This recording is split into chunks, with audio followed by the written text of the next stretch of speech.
है, देखा भी, आप लोगों को समझा भी।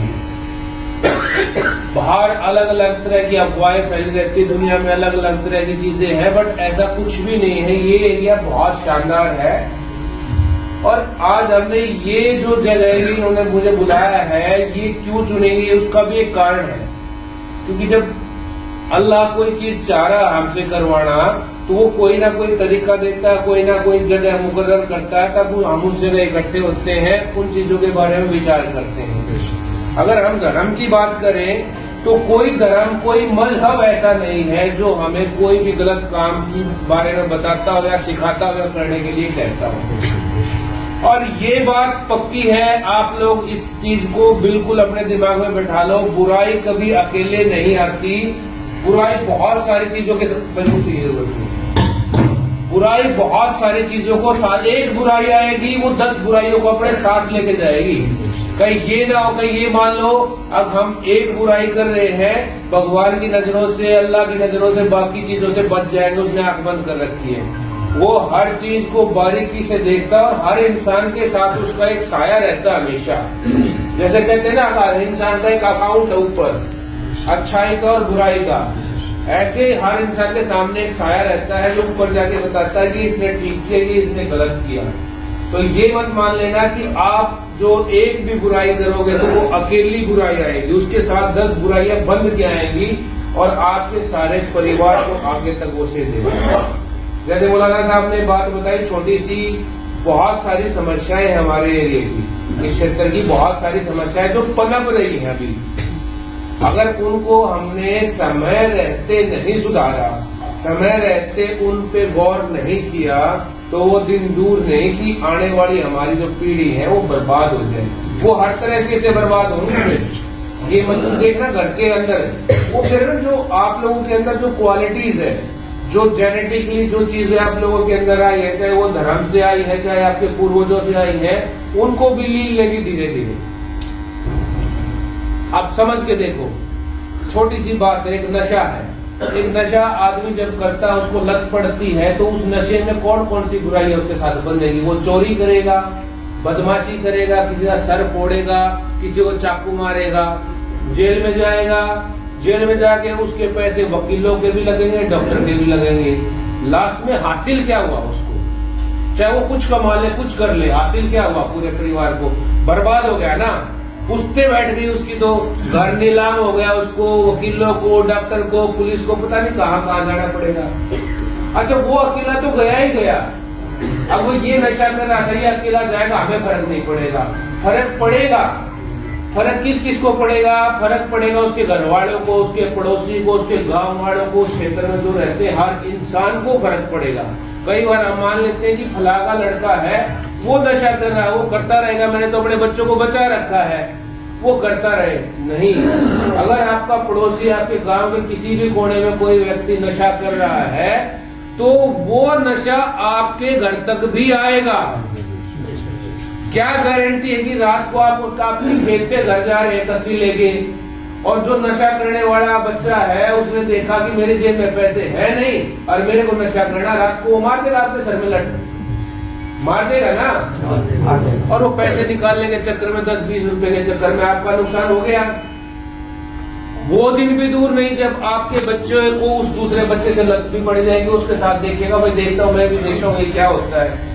तो चीजें फैल गई ना, सारे गांव में फैल गई, सारे क्षेत्र में फैल गई। जगह गया रहा हूं मैं, जींद में नरवाना का क्षेत्र है, रोहतक में एक जगह क्षेत्र है, हिसार में एक मील गेट का क्षेत्र है, वहां पे ऐसे नशे ने पैर पसार रखे हैं, अभी मुश्किल हो रखा है वहां से नशा निकालना। उसमें लेते हैं लड़की, बहुत मुश्किल है उन लोगों से अब निकालना। लेकिन आप लोग अभी तक ठीक है, यकीन मानिए बहुत कम है। अगर एग्जाम्पल देखना चाहो तो आपके पास में शिकारपुर है, शिकारपुर में कंट्रोल किया है उन्होंने, बहुत कम हुआ है पहले से। जब मैं आया बहुत ज्यादा था, अब कम है पहले से। तो ऐसे ही और बावला में यहाँ पे बावला में जो तस्कर है, थोड़ा सा नशा, कोशिश कर रहे हैं हम भी उनको पकड़े। आपके पास भी कोई इन्फॉर्मेशन है तो आप शेयर कीजिए। तो मैं ये कह रहा हूँ कि यहाँ बहुत कम है। अगर आज के दिन आप लोग सुधर गए ना, जैसे यहाँ से अजान की आवाज होती है, ऐसे आप लोगों के दिलों से आवाज होनी चाहिए, अंदर से आवाज आएगी आप लोगों की कि ये बुराई है और ये हमें रोकनी है, तभी आपकी जो परवरदिगार से आप मांगते हो ना, उसकी इबादत करते हो, वो इबादत तभी सक्सेसफुल है, तभी वो इबादत सही और सच्ची मानी जाएगी जब आप बुराइयों को खत्म करते हुए चलोगे।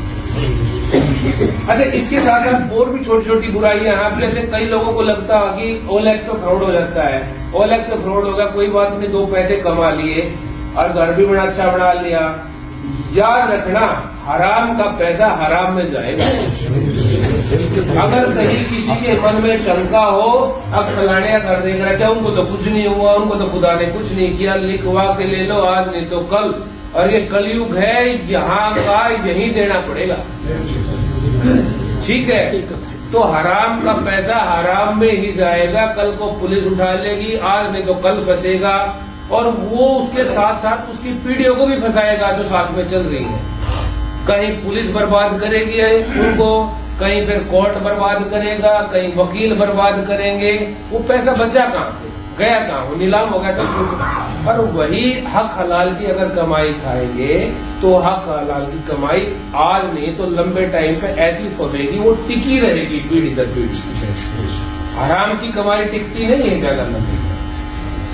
तो ये जो छोटी छोटी बुराइयां हमें लगता है कि बहुत अच्छी है, हमारी युवा पीढ़ी को तो आप लोग समझ सकते हैं, लेकिन हमारी युवा पीढ़ी को बड़ी आकर्षित करती है। अब मेरा दोस्त है, वो फलाना वरना गाड़ी लिया, वो गाड़ी लिया, वो गाड़ी लिया, मेरे को भी गाड़ी लेनी है। और सबसे आसान तरीका कौन सा है, ओएलएक्स पे फ्रॉड कर लो, नशा बेच लो, और कहीं लूटपाट कर लो। ये चीजें आप अपने पास से देख लेना, उठा के आपके गांव का इतिहास, आसपास का, दूर जाने की तो जरूरत ही नहीं है। जो लोग ये काम करते होंगे आज कितने पले हुए हैं, कितने बर्बाद है, सब बर्बाद। हरियाणा के किसी भी कोने में, क्या दुनिया के किसी कोने में किसी भी क्रिमिनल का, गैंगस्टर का रिकॉर्ड उठा के देख लो, उसका जीवन लंबा नहीं रहा। और उसका जीवन जितने डर का रहा ना, किसी और का नहीं रहा, क्योंकि वो सुकून से 2 रोटी नहीं खा सकता, सुकून से सो नहीं सकता, कहीं पुलिस ना आ जाए उठाना ले जाए। जो आदमी गलत काम करेगा वो नशा करके तो बेशक सो जाता होगा, बाकी उसको नींद सुकून की नहीं आएगी जो गलत काम करेगा। क्यों? उसको डर रहेगा कहीं उठाना ले जाए, पता ना लग जाए, उठाना ले जाए, तो वो जो 2 रोटी खाएगा ना वो उसको हजम नहीं हो। तो हालांकि आप लोग सब समझदार, आपको सबको पता है ये बातें। मेरा आने का मकसद क्या है, या इन लोगों को, आप लोगों को इकट्ठा करने का मकसद क्या है। जैसे सबका एक अलग अलग तरीका है, प्रण दिलाते हैं हम सबको, एक कसम खा के जाते हैं कि यहाँ से जाएंगे तो अपने अंदर से तो इस बुराई को निकाल लेंगे अपने घरों से, लेकिन अपने पड़ोस से, अपने क्षेत्र से, वहां से भी इन बुराइयों को निकाल लेंगे।